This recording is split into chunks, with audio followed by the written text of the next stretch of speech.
There's breaking news from Egypt this morning. New clashes erupted between anti-government protesters and riot police in Cairo. It is also reported this morning that police have arrested Egypt's most prominent pro-democracy leader, former UN official Mohammed El-Baradei. CBS News correspondent Elizabeth Palmer is in Cairo this morning with more. Liz, good morning. Good morning. I'm standing in the center of Cairo. That's Tahrir Square behind me, Freedom Square, where the demonstrators want to congregate. We're hearing reports they were allowed to leave the mosques all over the city, but when they started heading to the center of town, they were stopped by very heavily Special Forces police lines. The day began quietly. This is the Sunday of the Muslim world. By early morning, security forces were setting up across the city, and internet and cell phone communication had largely been shut down. The uprising has been organized by young, well-educated Egyptians like law student Ahmed Salah, who knew how to harness the power of social networking. The call to action for the massive demonstrations on Tuesday went out to more than 1 million Facebook users. The call was then massively repeated on Twitter.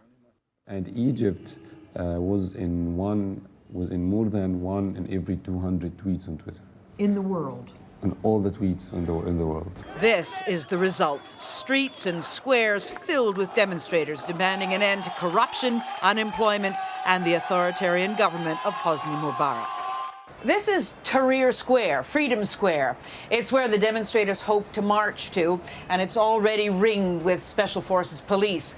We've just been told that we have to move our camera from this vantage point so we can't take pictures of what happens to them when they arrive.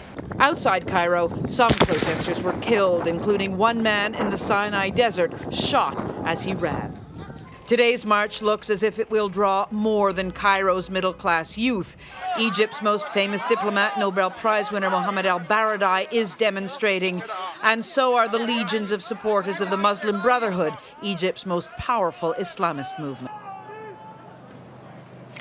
We're hearing reports that Mohammed El-Baradei, I mentioned in my report, wasn't allowed to leave the mosque, to lead the marchers. He's been penned in there. We also hear some firing, and I can smell tear gas. It's probably tear gas to control the groups of people, but clearly the situation is very tense, and it's going to go on for many hours yet. Jeff? All right, Liz Palmer joining us live from Cairo this morning. Liz, thank you.